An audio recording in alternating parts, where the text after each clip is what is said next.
Catch 'em in the pasture, run 'em in the pen, work 'em on the Sundays, do it all again. Race 'em in the sand, buck 'em in the mud, drip a cowboy's sweat, bleed a cowboy's blood.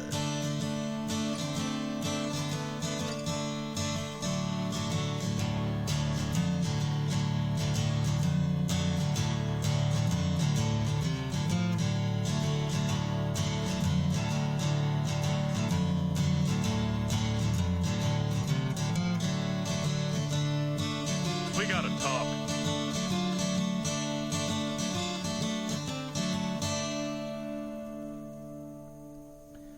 All right, I guess we do. I guess you tuned in. I don't know why you did, but you did. And you've been blowing up the interweb net, wanting to know what's going on, what happened. What are you doing here? I'm here. That's where I'm supposed to be. I'm supposed to be here. I don't know why you asked me that, but Pepper Stewart here. You are tuned in once again, as you have done before in the past. For some reason, I don't understand why you do it. I guess you've got to be that bored. I don't know who's that bored, but a lot of folks, I guess, apparently they are. So I don't know. A lot of folks want to know what's going on. I've just been enjoying my time off. You know, those of you tuned into the last podcast we put out, you know, just relaxing, enjoying my time off, and you know, every now and then we'll come in and throw some knowledge in your ear holes, and that's about it. But man, it's been good to relax and do a few things, go some places and do some stuff, and you know, we'll talk about that.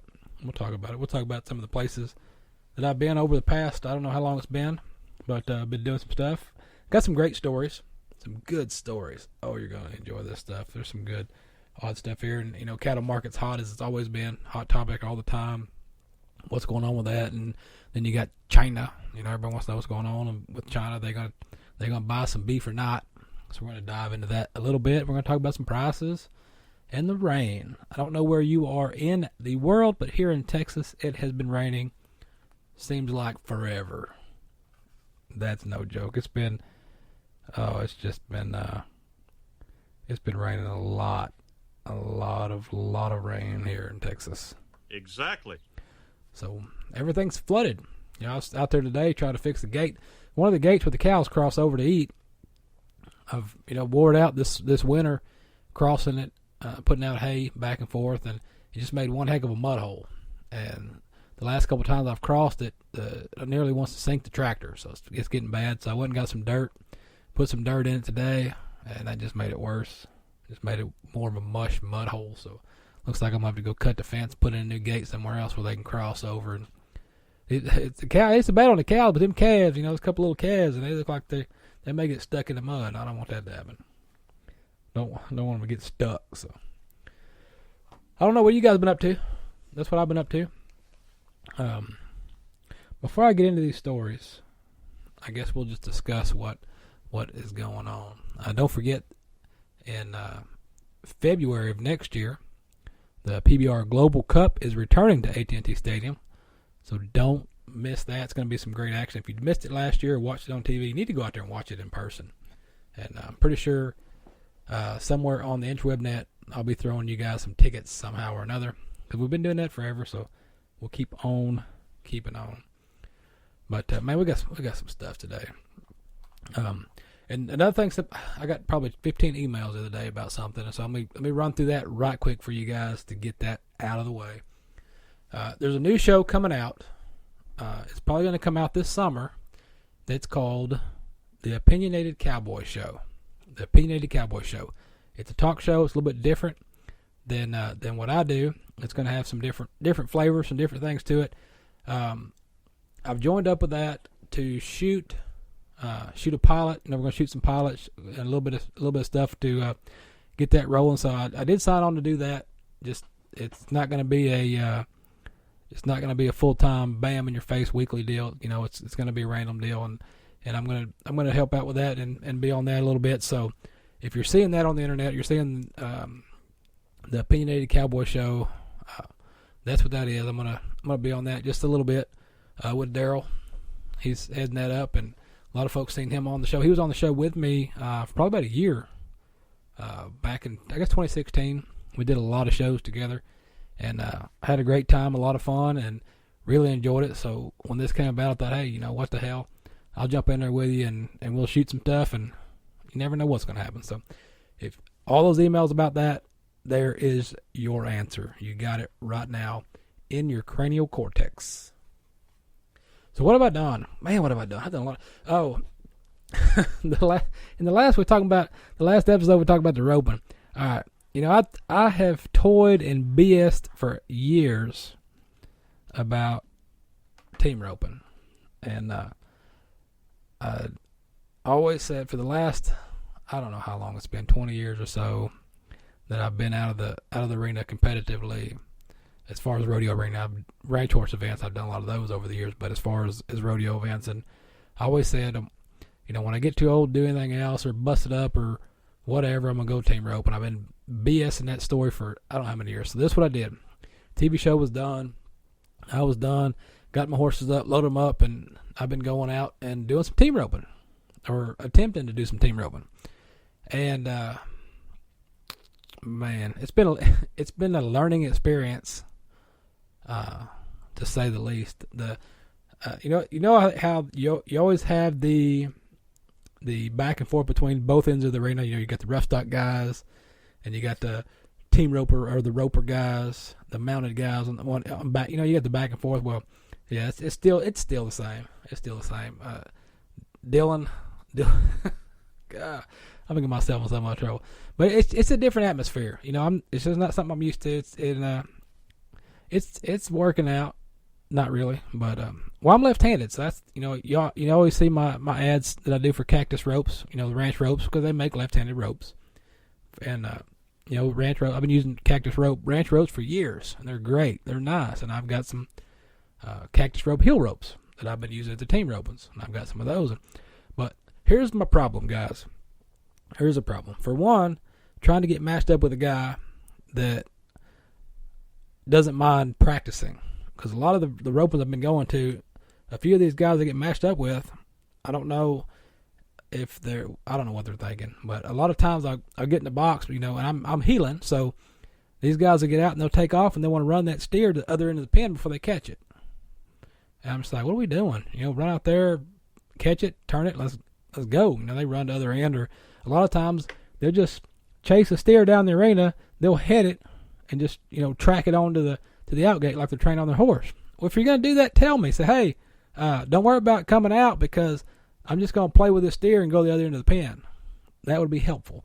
But it's just been a learning experience, learning how the things work in the other end of the pen. But it's been fun. I've had a lot of fun with it. Me and the horse has been having fun. My son's been going with me, and because I've been hauling a couple of horses, so he'll keep warmed up.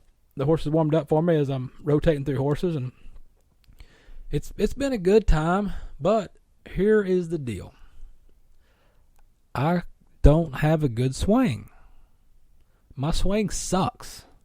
My swing has got to be the worst swing you've ever seen. Now, don't say that. But it's true. Because I can rope. I rope all the time in the pasture. I pasture rope. I go rope bulls at bull ridings, and that's a whole different style of roping. And in the team roping, I've got to get my arm over my head to work my loop. But here's the deal. I've got a screwed up rotator cuff. So it doesn't work that way. So it's hard for me to I can't get that swing over my head like I need to. My hand's out to the side. So what that does is trying to get the power in the rope for the heel shot. It doesn't make it like it's supposed to. But as far as roping bulls out in the arena, what's that? Your side arm slinging whatever that way. Anyways, it don't matter. You're out in the pasture catching wild cow. You throw it however you want to. After you chase her for 30 minutes, she's tired. You go up there and throw a rope on her, and you got her caught. But this team rope has been a learning experience. I've had a lot of good fun doing it. I hope the folks that's been out there with me, that I feel so bad for you that got teamed up with me at these deals, that you don't hate me too much. But I'm sure some of you do. But that's rodeo. That's what happens. But anyway, it's been a good time. It's been good fun. And let's talk about what I've been doing, other than slinging twine. We went to Jefferson, Texas. If you've never been to Jefferson, Texas, it's really neat. It's a really neat little town. And we went to a paranormal convention because I don't know. My wife's she's into the, she's a history buff anyway. She's into all the history stuff. So we go all over the world to these old castles and things like that. And she's into this, to the ghost paranormal. She's into that stuff too. So I go along with her. I mean, I don't know if there's ghosts out there, they're out there. If they're not, they're not. I'm just out there. I'm the moral support, if you want to call it that. But I'm there. So anyway, I went to a paranormal convention and listened to people tell stories and sell books and talk about the town. And there's a lot of great history in the town. We stayed at one of the really old hotels there in Jefferson. It was really nice. So if you ever get the opportunity to go down there, check it out. There's it's Tubbs and something. I forget the name of it now because I'm trying to tell you what it is. But it's a clock place. I don't know what. Clocks and Tubbs. Maybe that's what it is. It's got a bunch of bathtubs outside. Well, they've got a steel horse and carriage that's made out of steel, and it's really neat. I got a picture of that. I need to post that sucker. And then we went in that place and it's full of clocks. But other than that, the old town is really nice. If you're into history and old towns, it's pretty good. So we went on that paranormal convention, and then that night they were doing investigations at some of the older houses there. So we went and got to walk through some of these old historic houses out there as they were doing ghost hunts. They call it ghost hunts. I don't consider it a ghost hunt because you're not hunting anything. You're not hunting a ghost. You're not going to capture it. You're ghost watching. I know they look at me funny when I say we're ghost watching, but that's what you're doing. You're out ghost watching. You're not hunting any ghosts. But that was a really good deal, and we'll probably go back because I want to spend some more time in that town. It was really neat. But do it if you get the opportunity. I'm trying to think of the dang hotel that I stayed at. We stayed in the room that Lady Bird Johnson, back when they were LBJ and the Lady Bird, that's where they stayed, and they got their pictures of them in there. I posted some pictures of it when we were there, and that was a pretty neat deal, pretty neat room, hotel. That was pretty good, but check it out. Let me throw a story in your face. Let me throw a story in your ear hole, because I got a good one for you right here. Before I get on to some more stories, because I got some more. I've been doing a lot of stuff since I've been off the tube, off the interwebnet TV, so a lot of stuff happened. But anyway, France. The French mayor. You hear that? Cough button didn't work. The French mayor has got an idea. I don't know what's going on in France, in this town, but these stories. All right, here we go. The mayor of the French town. What's the name of the French town first? Does it tell me the name of the French town? It doesn't tell me the name of the French town, so we'll just go with this. You can Google it and find out. The mayor of a French town is aiming to combat the decline in the local population by offering couples free Viagra. What? Monitor Mayor Jean. Oh, it's Monitor. I don't know how to speak French, so I can't do it. The Mayor Jean Debussy signed a municipal decree stating that he's willing to distribute Viagra to local couples in a bid to boost birth rates and stop local schools from being shut down due to underpopulation. So these pills will be distributed to couples between the ages of 18 and 40. If you're between the ages of 18 and 40, you shouldn't need Viagra. In order to give them a better chance of conception, thus preserve the schools of the two villages, is what this decree states. A village without children is a village that dies, the mayor told the local news. So he's waiting to see how many requests come in from the public before he creates a stockpile of the pills. He hadn't bought them yet.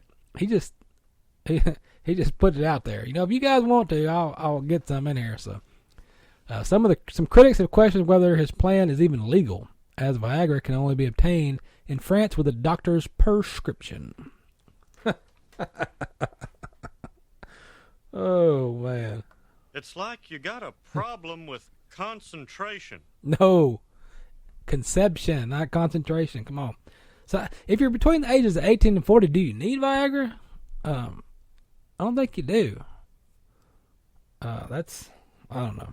That's an oddball shot right there. No pun intended. Oh my gosh. So anyway, let's jump on to something else while we're up to it. Let's look at some beef. Let's talk about beef. Everybody wants to talk about the beef. Let's get the beef out of the way. What's your beef? Who's your beef? Let's talk about beef. Oh, did you hear that? I did too. Don't do that again. All right, here we go. Let's do some export. Everybody's talking about beef going to China. When we're going to get beef to China? We just got a new deal going with Japan that I posted out there. So let's look at the beef exports and the growth from 2017 to 2018. Because, it's 2019 right now, so the numbers aren't in yet. So let's take a look and see what it looks like here. All right, we got the major destinations that beef was exported 2017, 2018. You got Japan, South Korea, Mexico, Hong Kong, Canada, Taiwan. So let's see what we got. Japan's 2017 to 2018 export went up 6%. South Korea went up 35%. South Korea went from 473 million pounds of beef to 638 million pounds of beef. So South Korea is chowing down on some U.S. beef. Mexico went up 7%. Hong Kong went down 8%. They only rounded out 2018 with 300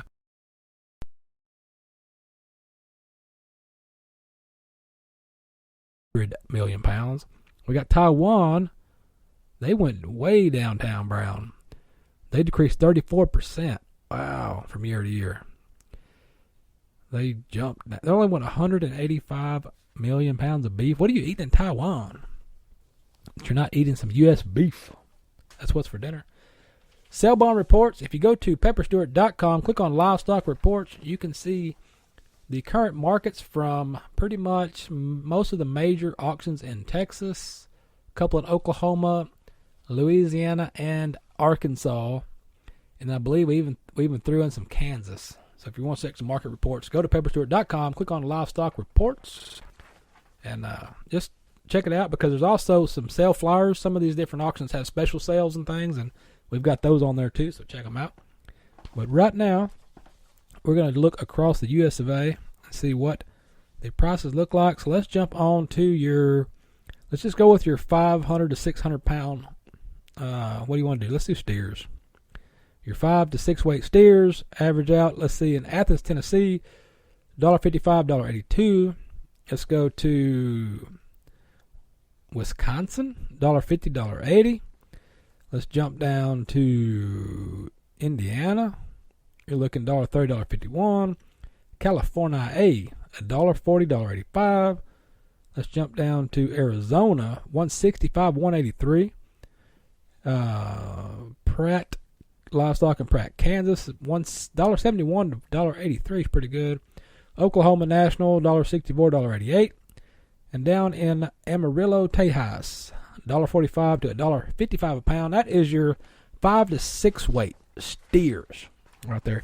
And then here locally, it's pretty good. I hauled some calves and a couple of cows that we're rotating in our program. We got a couple of cows we're rotating out that they're great. They were great cows. They just didn't fit with what we're doing now. We're rotating our herd and stuff. And so I hauled a couple of cows and a couple of calves up to the local sale barn here, Emory, Texas, Emory Livestock Auction, and they did really good. I got one of my calves brought $1.85 a pound on a couple of calves, and then cows. I'd like them been better, but anyway, cows went for 55 cents a pound, and then I had a couple of bigger steers that brought $1.56 a pound. I'd like to have a little bit more, but that's better than nothing. So it's doing good. Apparently, with this new Japan deal, I'm hopefully that the market will jump. That's what everybody's hoping.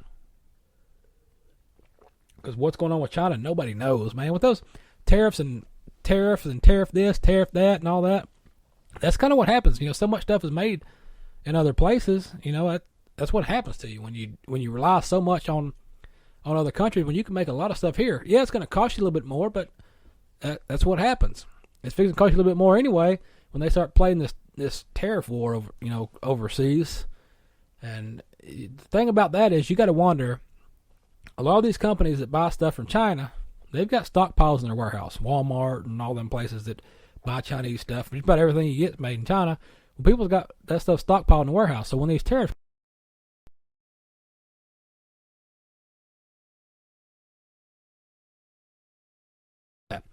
the stuff that you're buying, has it been jumped up that was already here? Is that price gouging?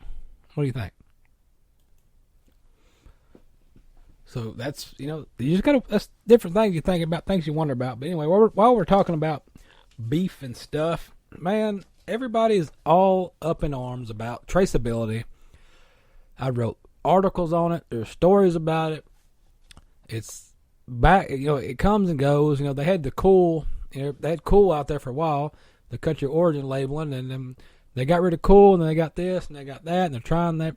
Man, somebody just got to sit down, figure something out, and stop this nonsense because it's getting ridiculous.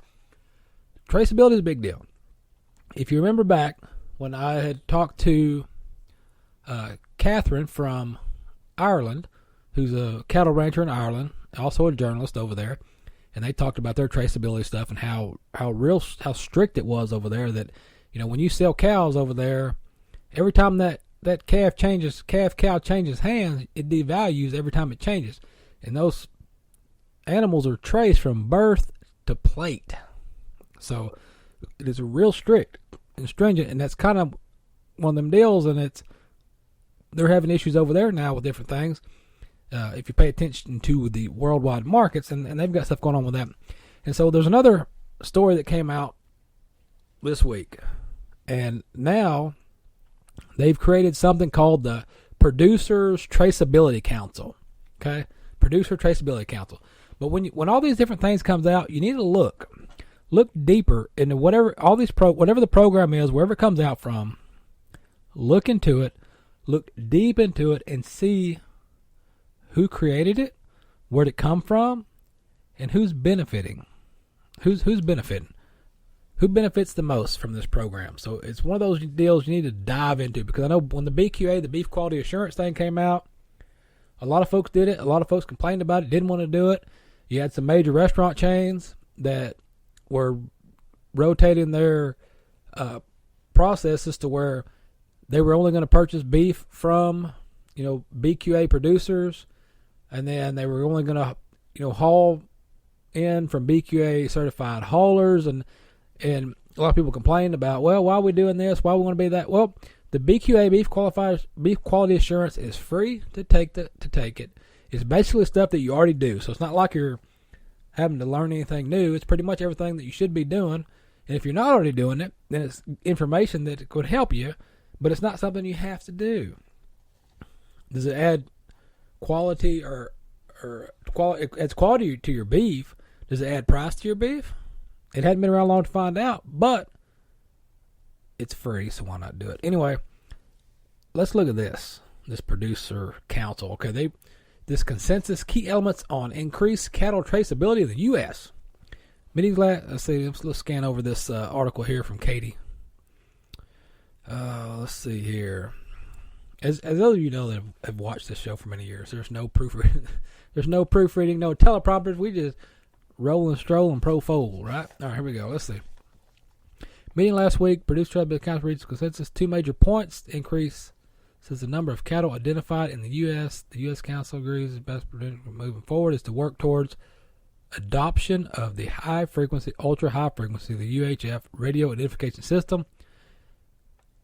The timeline for adoption of this system mirrors that of the USDA's timeline for the sunsetting of the metal tags, which complete implementation no later than January 1st of 2023. The newly formed Producer Traceability Council has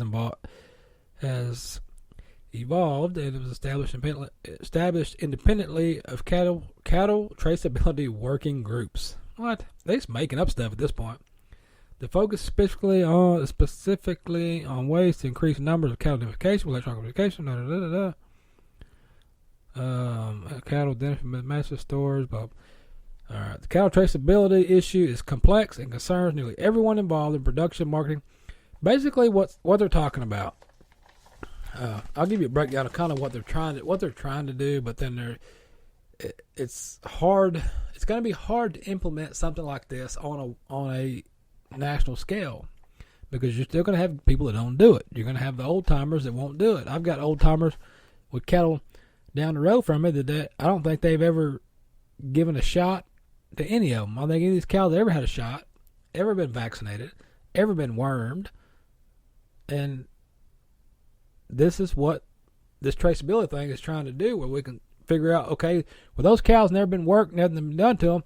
So if that, and they're not even, they never get it. I don't think they even have an ear tag, an ear tagger. All right. So anyway, what I'm saying is, one of those cows goes to the sale barn, goes to a market, ends up somewhere else. That cow gets sick, it's got some weird, crazy, mad cow disease, some kind of mad cow, whatever. I just about said something that probably would offend everybody with this anti-vax people. But anyway, so this cow is sick, goes off somewhere else, gets sick, has some strange, weird disease. So they're like, okay, where did this cow come from? I don't know. I don't know where it came from. We bought it from this guy. This guy's like, okay, where'd you get it? Oh, well, I bought it from this guy. All right, where'd you get it? I don't know. So by the time that cow changed hands 3 times, nobody knows where it came from. So that's kind of what they're trying to do on this traceability deal by tagging these cows. What does that say? All right, you got the general manager of the 4-6s Ranch is the council co-chair. So you got the 4-6s involved in this as well here in Texas. Okay. So anyway, enough of that. Traceability. What I do is I do traceability. All my cows have traceability. You can go out there with a wand and you can wand my cows, and then up on your computer, your reader, whatever, will pop up all the information you need to know. I'm not in one of those systems, but it's there. I use AgX herd management software. The management software is free. Well, it's free right now. It's been free for a couple of years, and it'll probably stay free until 10 million people jump on there when they realize the results you get from it. Because are you making me cough somewhat? You put the tag in the cow, you scan it on your phone, and you put the information in about the cow. Every time you vaccinate that cow, you work that cow, you do anything with that cow, you update it on your phone, on your computer, whatever. You can print it out if you want a hard copy. You can group the cows. You know, we got cows in this pasture, and it says, okay, I've got this cow, I got 10 cows here, I got 8 cows here, where they're at, where they are, when they rotate, when you rotate them, it's all there. All the information is there on that cow. So when that cow gets sold, I'll take them cows to the sale barn and I'll sell them. Whoever buys those cows, those calves, they can transfer that information into their account. If they can sign up for a free AgX herd account, they buy the cow, say, okay, I'm going to switch it over into my account. So put this cow in my account. There it is. They click on it, and then bam, it shows everything that's ever been done to that cow, to that calf, while it's been here. But, man, I've been out of the TV so long, my cough don't last as long as it used to, where I can wait an hour and cough. But anyway, so, you got me rambling again. All the information is on that tag. But the deal is, with this traceability, there's a lot of human error that can happen in traceability, no matter who's doing it. Because here's the thing. If you've got 100 cows out at your place, you've got to do it. Or you've got to have somebody that does it. And if somebody doesn't do it, then it's no good. It's void. There's no point in having the system. Because there's too much human error that can happen in it, because nobody wants to do it. Everybody thinks it's the government. It's the government program. We're putting these traceable ear tags in my cows, so the government knows where my cows are, how many cows I got, and I don't want the government in my business. Well, it kind of helps to let the government know what you got going on, because that's where your funding comes from. Your different ag programs and benefits you get from your farm service agency kind of has to do with what's in your county. If your county doesn't register any cows in the census, then why is the government going to give you a bunch of money for your cattle programs if it doesn't show any cattle? And then you're complaining whenever you have a drought and you're trying to go get drought assistance and you can't get it because you didn't register you had cows, you're trying to hide them from the government. Let me tell you guys something about the government. Let me tell you a little secret. It is 2019. If you don't think the government knows where you are, what you're doing, you're a fool. You ever use Google Maps, Google Earth? You ever look down at your place? People know what's going on. They know where you're at. They know what you're doing. So don't act like you're hiding. This ain't 1960, 1950 when you could do stuff like that. It's 2019. There's no hiding. You're on camera more times every day than you don't even know. So think about it. All right, let's talk about more stuff. Let's talk about TV. You want to talk about TV? Who's watching Yellowstone? Anybody watch Yellowstone? All right, here's what happened. I think I talked about this when it first came out, and I didn't watch it. I got 10 minutes in to Yellowstone, and I turned it off. You're thinking, why did you do that? Well, in the first episode, they threw me off, and for this reason. If you've seen Yellowstone, you know what I'm talking about. That kid goes out there to some oil patch deal, and they got this wild stallion out there. So he rolls up with his horse, goes out there, catches this wild stallion out in this oil patch, puts him in a trailer, takes him back to his place. So he gets back to his place, and they got this beating on the trailer like this some big wild stallion just throwing a fit in there, kicking and beating on the trailer. So you hear him, you hear the beating on the trailer while he's driving it. You're like, oh man, he's got a wild stallion in that sucker. So he gets up to there and to his place, and he backs up to the lot, which that lot, man, that lot's another story. So he backs up to the lot. He backs his horse, his saddle, his what they call a saddle horse. I don't know. Horse is a horse to me. I got a horse in a trailer. Whether it's got a saddle on or not, my horse is in a trailer. Sometimes the horse is in the back, but that was Billy Ray Cyrus said that. So he backs his horse out, ties it up, and then he goes to get this wild stallion out of the trailer. So he opens the cut gate in the trailer. He walks up there, unties this wild stallion that's wearing a halter, and then backs him out of the trailer. When I saw that, I turned it off. I said, I'm not doing it. This is stupid. That doesn't happen that way. Now, I'll let it go, the fact that he went out there and roped this wild stallion by himself and drug it in that trailer. Okay, I'll let that go. But you didn't put a halter on it, and you're not going to back it out of the trailer. So what they should have done, and you would think Kevin Costner would know this. Kevin Costner's done a lot of westerns. He should know better than this.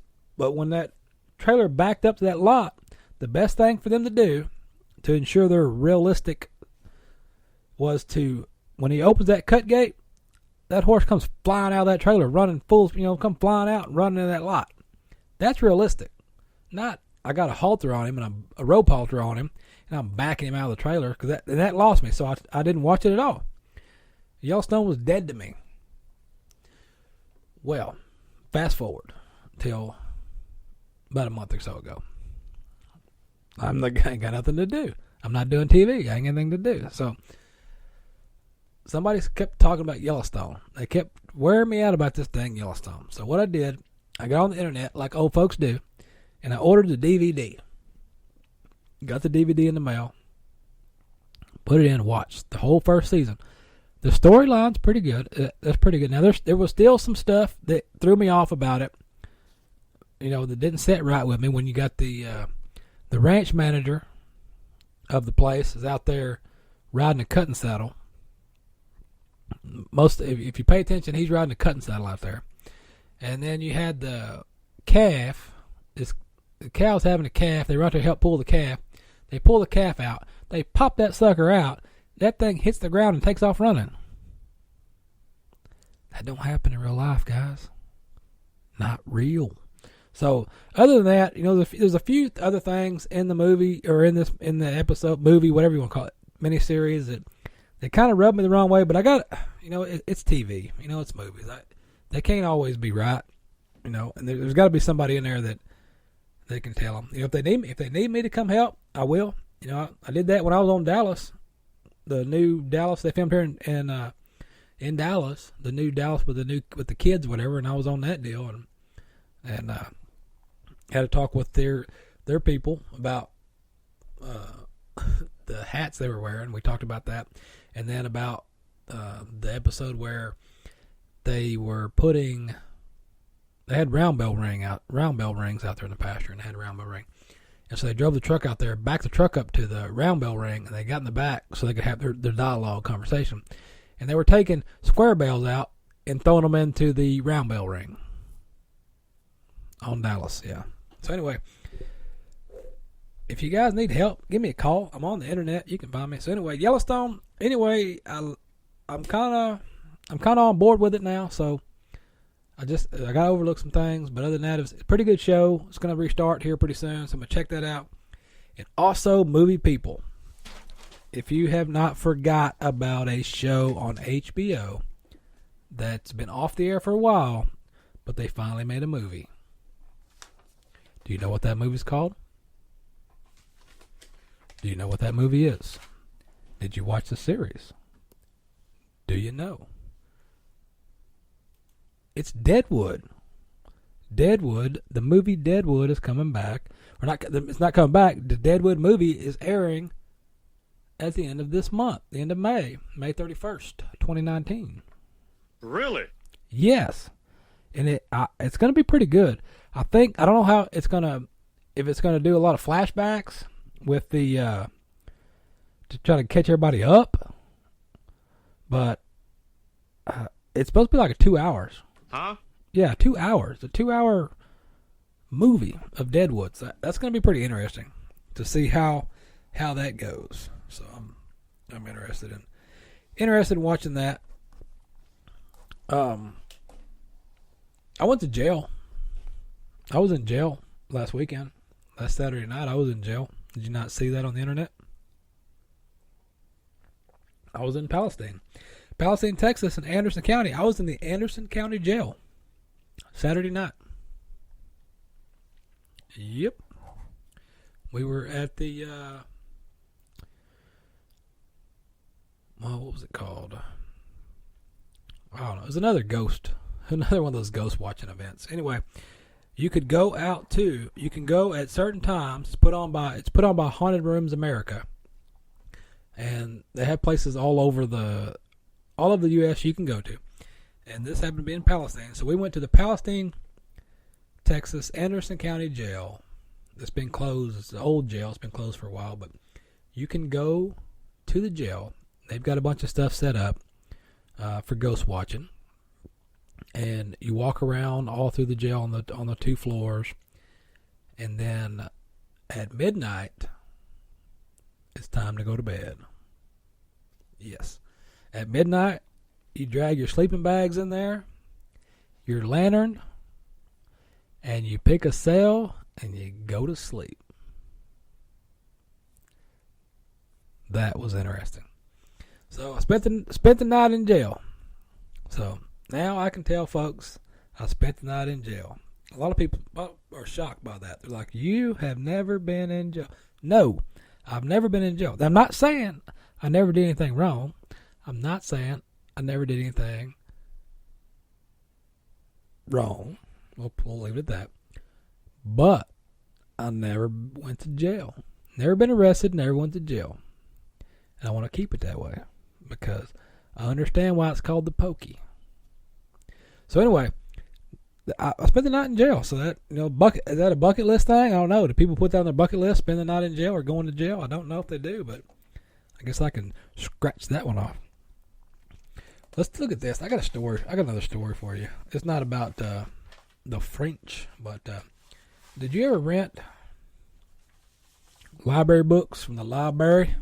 I bet nobody even knows what that means anymore. Do you know what a library is? I know it's 2019. I don't know how long it's been since the internet's taken over, but I don't know if anybody even knows what that means anymore. Well, a library, for those of you who don't know, a library is a place that has books that you read. And it's full of books, and you read the words on these books, and it entertains you.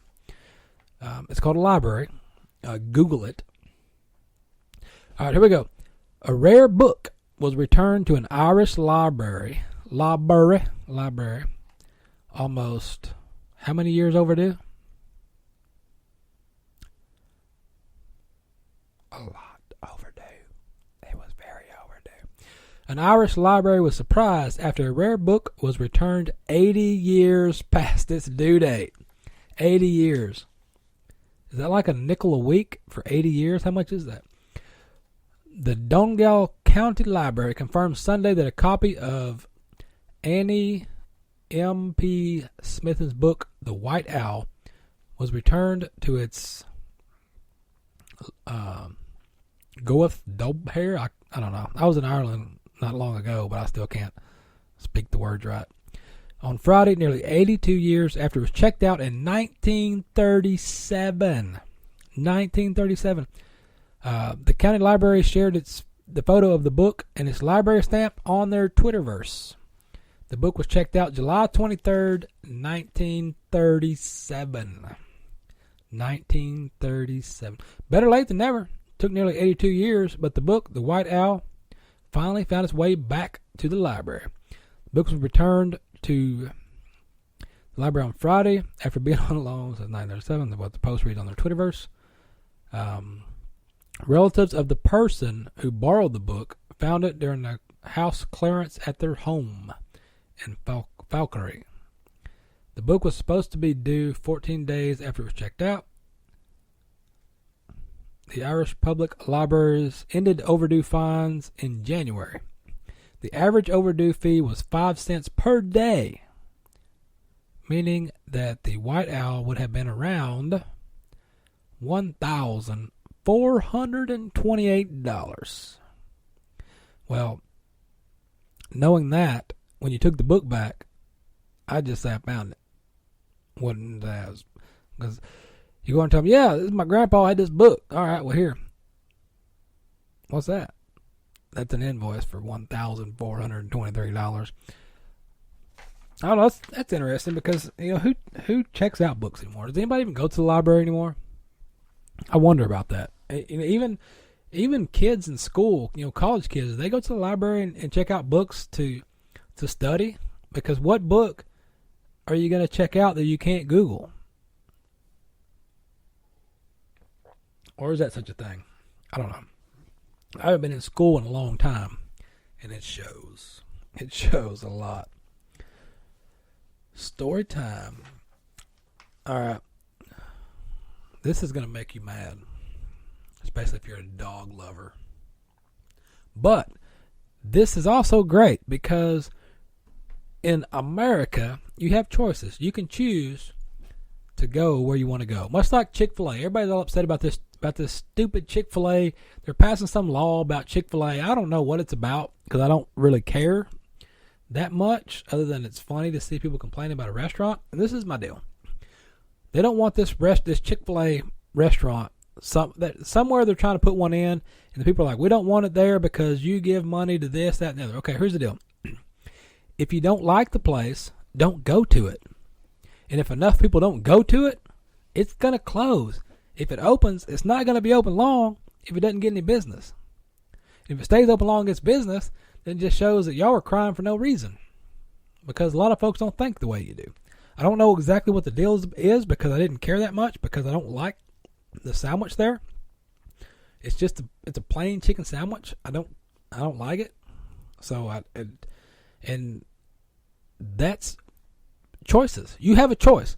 When you go to get something to eat, you have a choice where you go eat. Nobody says, okay, you live in this town, you have to eat here. You have to eat a Chick-fil-A sandwich every day, or nuggets, or whatever they have. Salad. They do have salad. I have ate salads there before. They have a good salad because I'm on my fitness diet or whatever you want to call it. So the salads are good. I've ate a couple of those, but as far as that sandwich or that piece of chicken with a pickle on it, not a fan. So anyway, nobody says you have to eat there. If enough of you people don't eat there, it's not going to be there long. So think about it. There's a lot of places, a lot of restaurants that I pass all the time. I've never been to them. Some stay there a while, some don't. It's a customer deal. If you don't go, they won't last.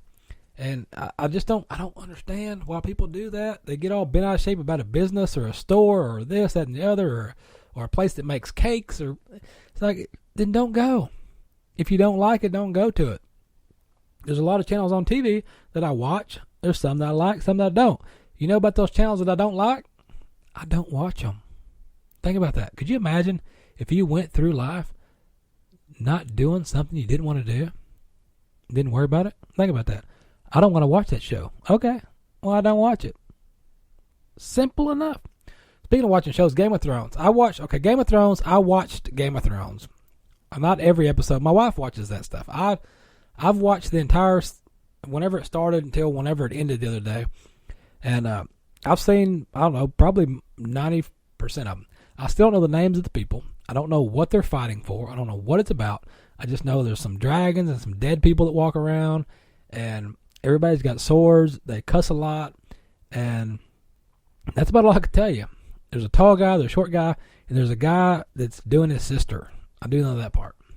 And then there's a guy in a wheelchair who didn't do anything the entire time, and all of a sudden he got to take over the world or something. I don't know. But anyway, people are freaking out over that stuff. It's a dang movie. It's a TV show. Relax. It's not real life. There's no dragons out there flying around burning stuff. So chill out.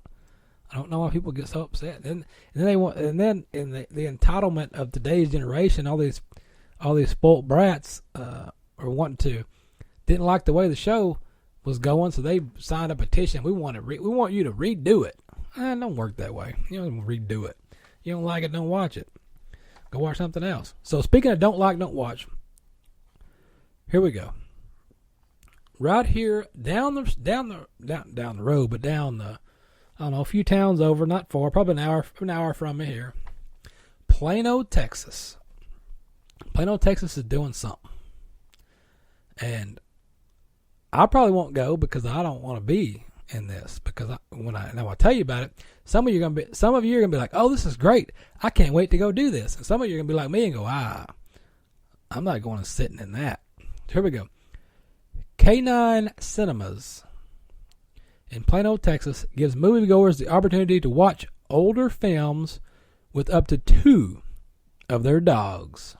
These dog-friendly movie theaters cater to canines with comfortable seating and offering $15 tickets, which includes bottomless wine and admission for your dog. So for $15, you can get wine drunk with your dog. Visitors under the age of 21 are given free soft drinks for the $15 price, while the regular ticket costs $5 for dogs, $9 for kids, and $12.50 for adults. So just pay the $15 and make sure you got a designated driver, because if not, you're going to be drunk when you leave that movie. You're probably going to be pissed on by your dog, too. The theater founder, Eric Langford, is transitioning to a members-only facility open Monday through Saturday with membership prices ranging from $19 to $29 a month. The K9 Cinema also hosts themed events such as Wednesday karaoke night and Thursday trivia. I don't want to hear your dog sing, and I'm pretty dang sure your dog is not going to win trivia. A special midnight screening of the HBO's final episode of Game of Thrones recently took place. The dogs don't care.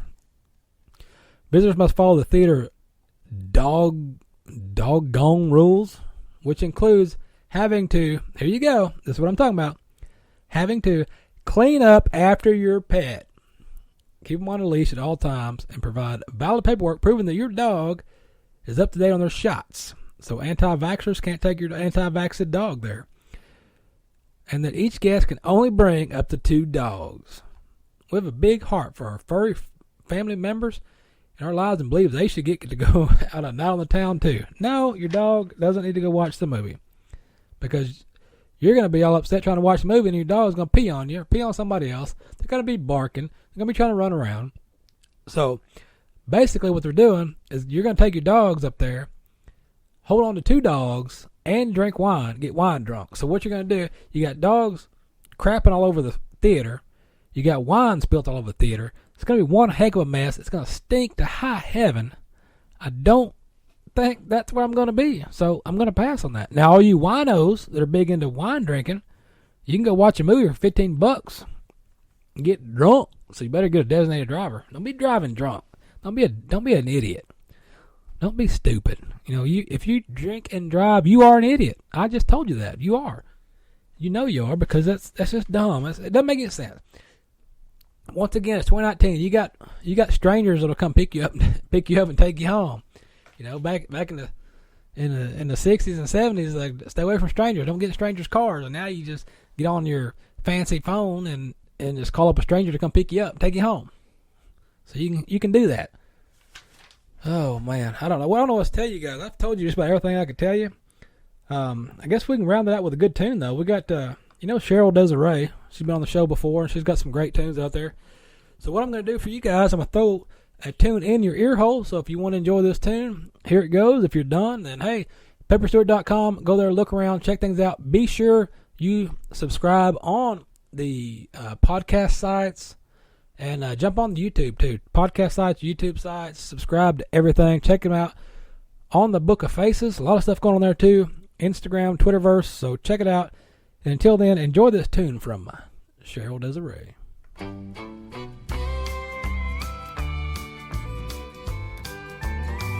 Baby, am I really your favorite girl?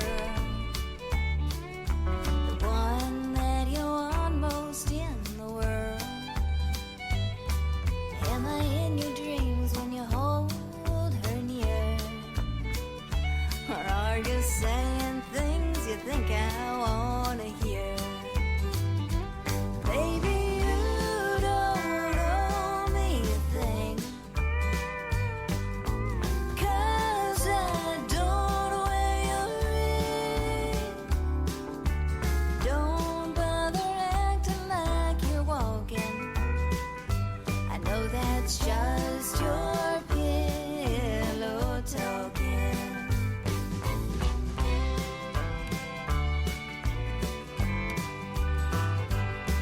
Baby, you're still hers, and I'm still his.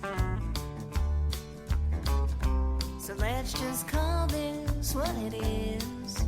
A hot little escape from the cold day to day. So don't fall for me, and we can keep it that way. Baby, you don't owe me a thing, 'cause I don't wear your ring. Don't bother acting like you're walking. I know that's just your pillow talking.